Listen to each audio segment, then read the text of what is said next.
अभी हम रात 10 बजे निकल चुके हैं। हमारा ट्रिप दिल्ली से लेह 1400 किलोमीटर है। तो दोस्तों आज तारीख 8/8/25 है। ये ट्रिप हमारी 3 से 4 दिन की ही होगी, जिसने हमें लद्दाख के 12 से भी ज़्यादा स्पॉट कवर करेंगे। जैसा कि हमारा प्लान इंस्टेंटली ही पास हुआ था, तो हम बिना तैयारी के ही निकल पड़े थे, सिर्फ एक कपड़े की जोड़ी के साथ। तो अभी सुबह के 7 बज गए और हम अब अटल टनल में पहुंच चुके हैं। जैसा कि हमने पूरी रात नॉन स्टॉप ही बाइक चलाई है और कम से कम अभी तक 500 किलोमीटर कवर भी कर लिया है और अभी कुछ ही देर में मनाली भी पहुंच जाएंगे। Kullu Manali is best place in tourist. यहाँ पर झरने, वादियाँ और हरे भरे पहाड़ और उन पहाड़ों पर बने हुए घर, यहाँ पर एक अलग ही सुकून है।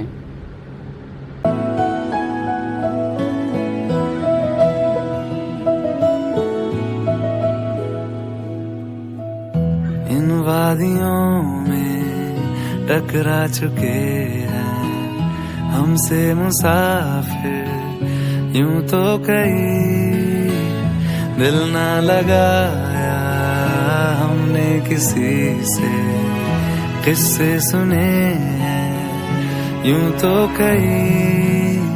ऐसे तुम मिले हो, ऐसे तुम मिले हो, जैसे मिल रही हो इत्र से हवा। काफिराना सा है इश्क है या क्या है। ऐसे तुम मिले हो, ऐसे तुम मिले हो, जैसे मिल रही हो इत्र से हवा। काफिराना सा है इश्क है या क्या है।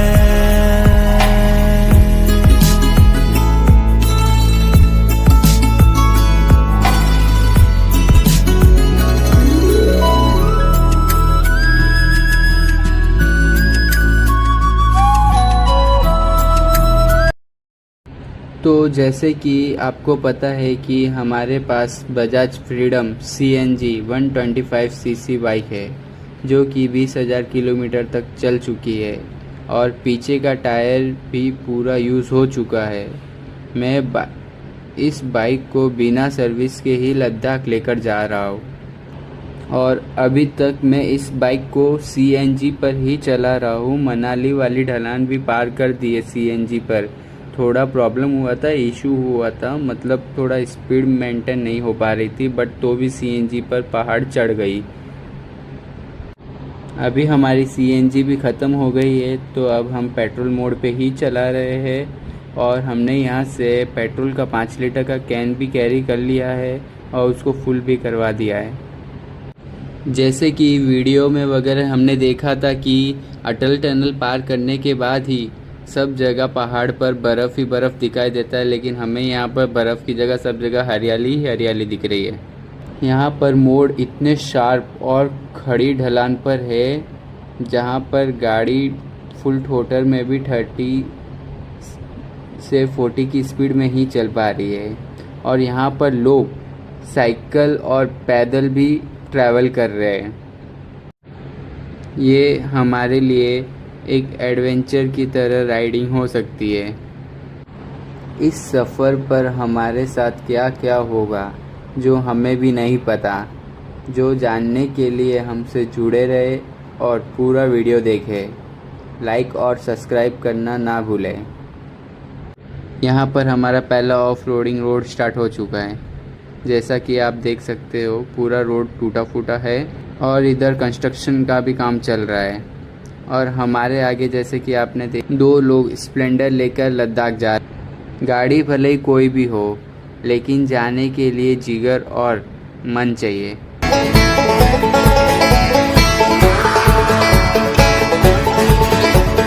शामें मलंग सी रातें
तो अभी हम सिसु में पहुंच चुके हैं और साथ में केलोंग और जिस्पा भी पार कर लेके लगता तो है।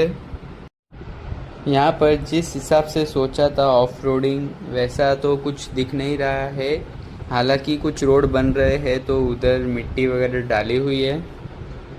बाकी तो अभी तक जहाँ तक हम आए हैं वहाँ तक तो रोड पक्के बने हुए ही है। मनाली पार करते ही गाड़ी में भी प्रॉब्लम आ गई है। स्टार्टिंग सेल्फ देते ही गाड़ी स्टार्ट नहीं हो पा रही थी जल्दी से, बहुत टाइम लग रहा है। और इधर पहाड़ के हिसाब से गाड़ी का एवरेज भी नहीं मिल पा रहा है। जिस हिसाब से अभी हमारी गाड़ी चल रही है उस हिसाब से 35 से 40 का ही एवरेज मिल पा रहा है।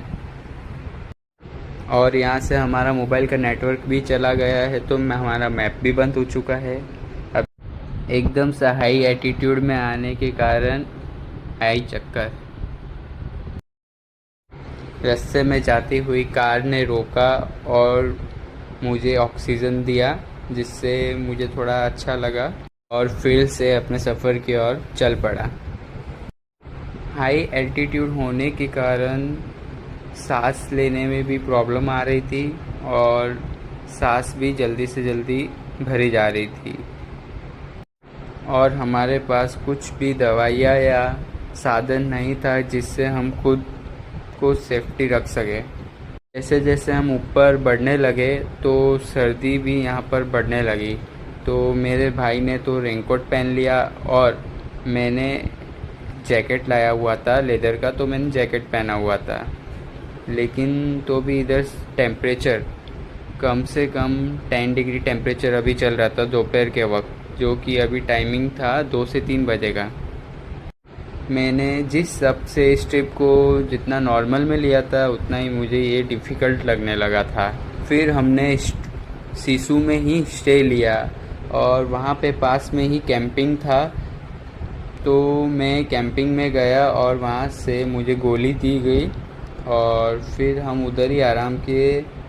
और अगले दिन 9 तारीख को हम सुबह वहाँ से निकल गए। लेकिन रात में उधर का टेम्परेचर -10 डिग्री हो चुका था, जो कि हमारे लिए झेलना बहुत मुश्किल था। लेकिन हम जिस टेंट में रुके थे वहाँ पर हम 4 कंबल ओढ़ के सोए हुए थे। हम दोनों भाई की तबीयत ख़राब होने का कारण हमने सोचा कि हम यहाँ से ही रिटर्न वापस घर चले जाते हैं, बट हमने हौसला रखा और हम आगे बढ़ते गए। यहाँ पर हमें टेंट 700 रुपये में मिल गया था और यहाँ पर खाना भी बहुत सस्ता था। हम दोनों का खाना 300 रुपये में भी हो चुका था। हम जैसे जैसे आगे बढ़ते जा रहे थे जैसा लग रहा था कि हमारे आसपास सिर्फ रेत के पहाड़ ही पहाड़ है, जैसे कि हम रेगिस्तान में आ गए हो। बस यहाँ पर सर्दी ज़्यादा थी, इसलिए इसको ठंडा रेगिस्तान बोला जाता है। यहाँ पर नेटवर्क नहीं होने के कारण भी बहुत प्रॉब्लम आती है, इसलिए आप कभी भी आए तो BSNL पोस्टपेड सिम लेके आए। इसका यहाँ पर नेटवर्क अच्छा पकड़ता भी है।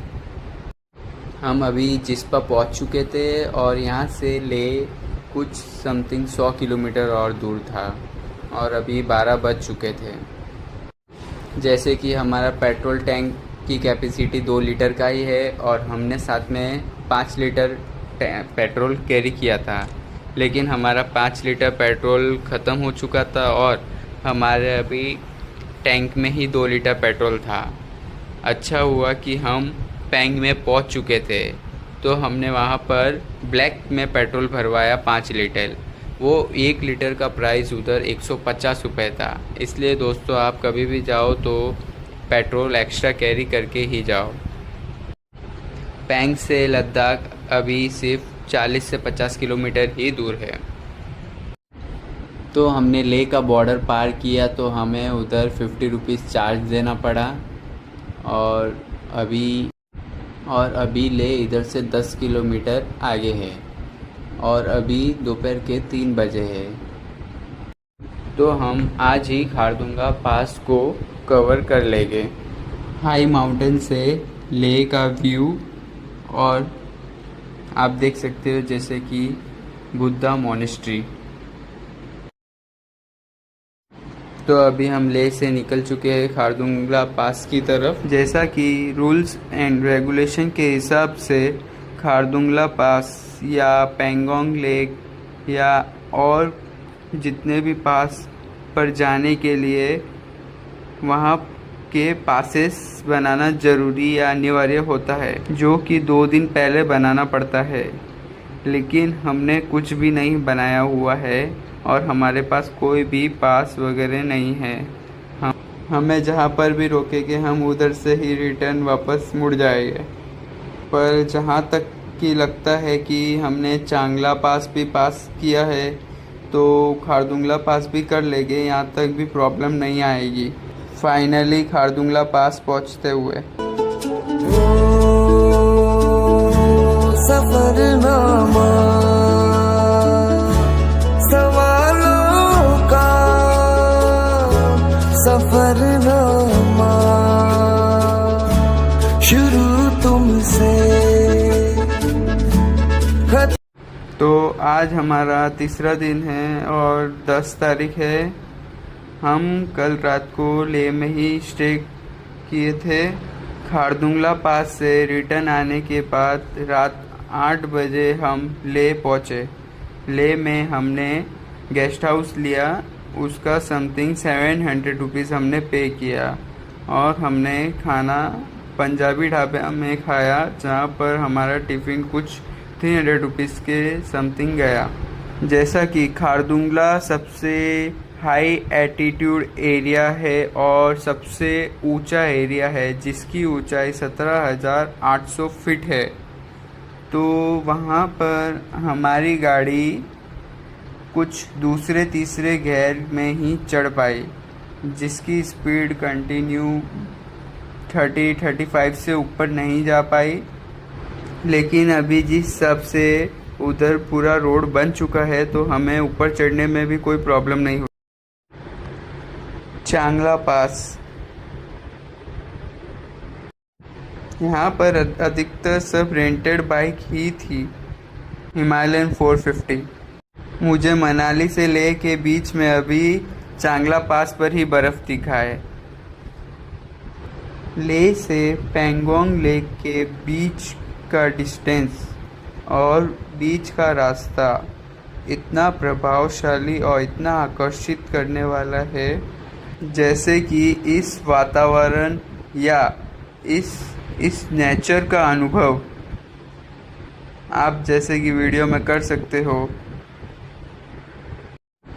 इस पहाड़ी रास्ते में हिमस्खलन, नदी का प्रवाह, पिघलते बर्फ़ का पानी भी हमें रास्ते में देखने को मिला। टूटे रास्ते और बहुत सारे एडवेंचर टाइप रास्ते भी मिले। पेंगोंग लेक पूरे विश्व की सबसे ऊंचाई पर स्थित है, जो कि 4,200 मीटर से अधिक ऊंचाई पर स्थित है। यह एक 135 किलोमीटर से अधिक लंबी और लगभग 5 किलोमीटर चौड़ी अंतर्राष्ट्रीय झील है। ये झील एक दिन में 3 बार रंग बदलती है, जैसे कि तुम्हारी एक्स बदलती है। यहाँ पर मेरा गाड़ी का पीछे का टायर भी पंचर हो चुका है, लेकिन अच्छा है कि अंदर थोड़ी बहुत 20 PSI के हिसाब से हवा बची है। मैंने यहाँ पे आके गाड़ी के अंदर 3 दिन में 3 बार हवा भराई और तीनों बार बाहर निकल गई और उसका डिस्प्ले भी बंद चालू होने लगा। टिस्की मोनेस्ट्री, यहाँ पर हम रुके और खाना खाया।